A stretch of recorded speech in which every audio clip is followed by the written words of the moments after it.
As I promised, a Convergence of Prophecy brief tonight. And I titled this, Build Back Better.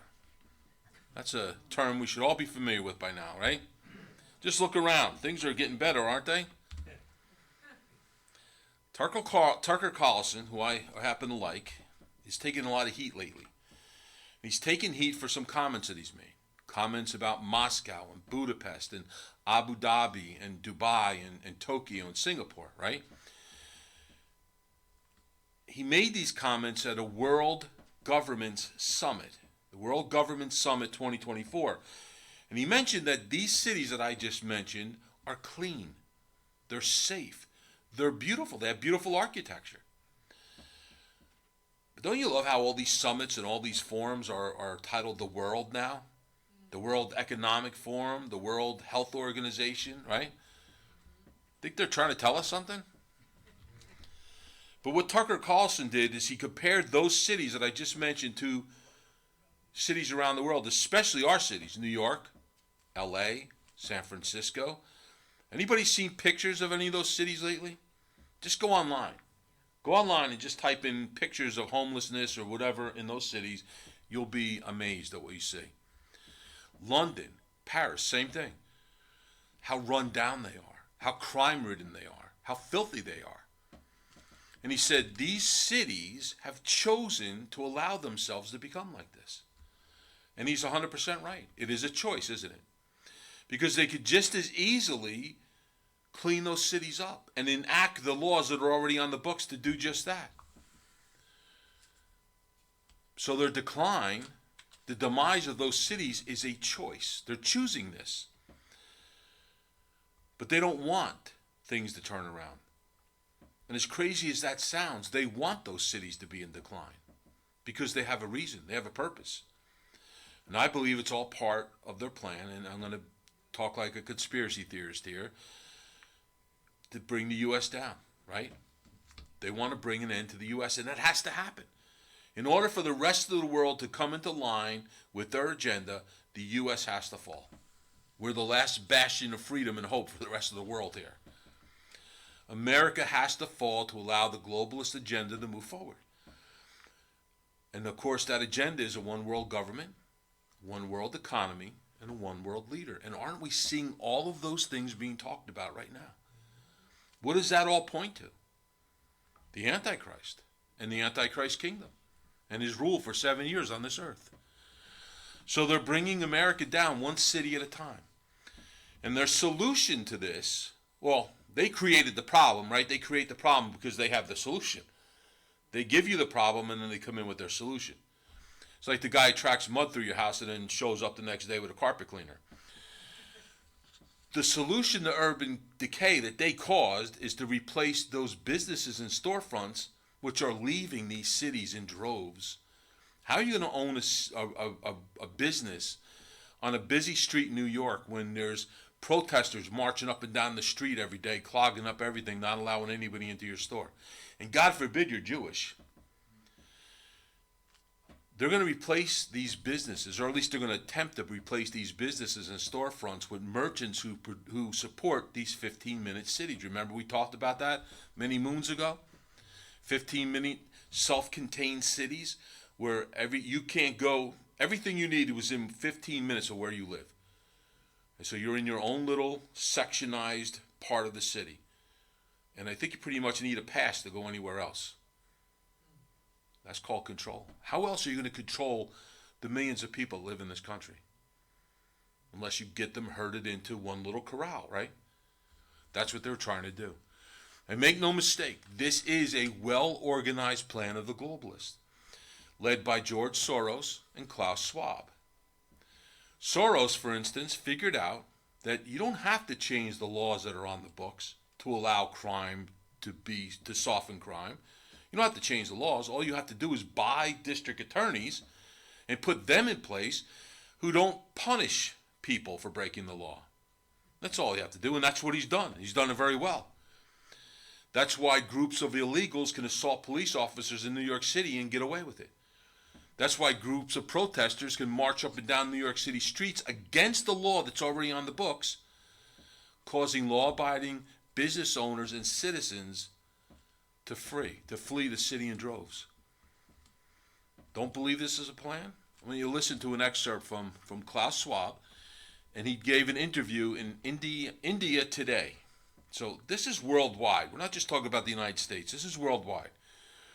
So he was asked by the interviewer who he thought would be the best nation to lead us into the fourth industrial revolution. And this is what he said. On one hand, we have state capitalism, and on the other hand, we have shareholder and private capitalism. So we have a clash between the two systems. I believe state capitalism is short-term. It provides a short-term advantage because, and pay attention here, you can mobilize a lot of resources to reach an objective. But I believe that the future is not in state or shareholder capitalism. The future is in what I like to call stakeholder capitalism, which is combined with social responsibilities. He said a lot there, and you got to listen real close to see exactly what he said. Right now, the system, the way it is, the states can mobilize quickly they can mobilize the resources to reach an objective. What's that objective? To get everybody corralled, to get everybody under control, right?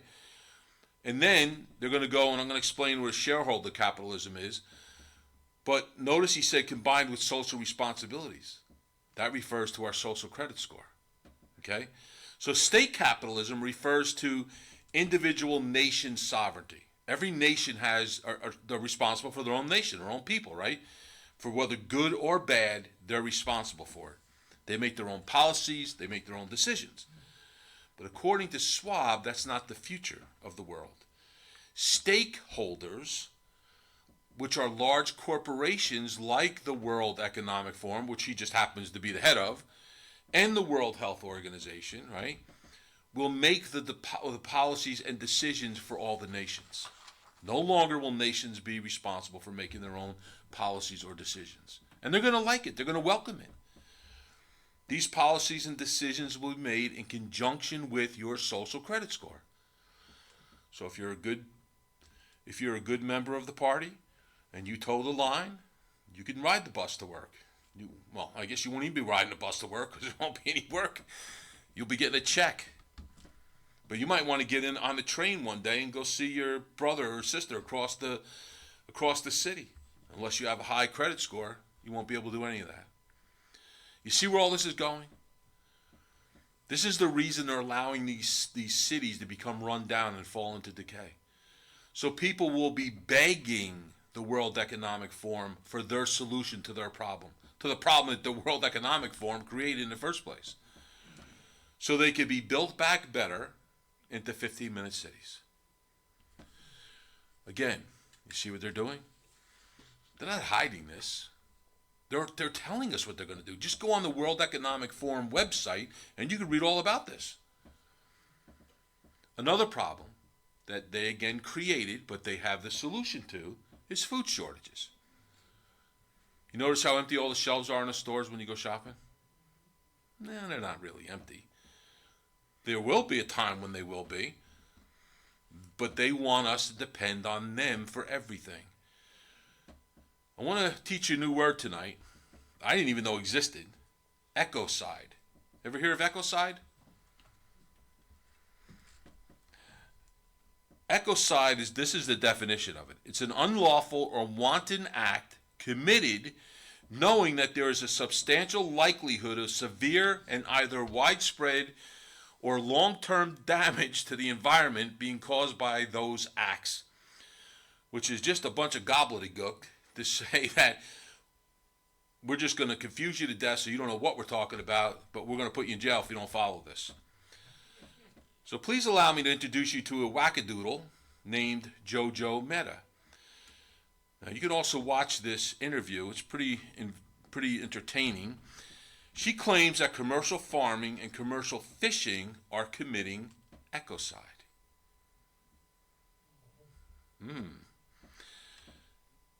Remember the now ousted Dutch Prime Minister Mark Rutte, who called for the closing of all the farms in the Netherlands until they all protested and came against them and got him thrown out, and they started pulling back on some of those ideas? That's all part of this. Commercial farming, commercial fishing is killing our environment. That's how we feed the world. That's how we feed the world. Take that stuff away, and who do you depend on for your food? Whoever you depend on for your food controls you, don't they? Don't do what we tell you. Your credit score, your social credit score isn't any good.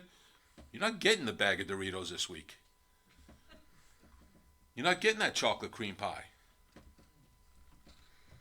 But that's what their goal is. Their goal is for them to control us. And by they, I mean the globalist. They don't want us to be able to take care of ourselves. They want to take care of us. It makes you feel all warm and fuzzy inside, doesn't it? But the problem they have, right now at least, is that there's just too many of us. There's too many of us.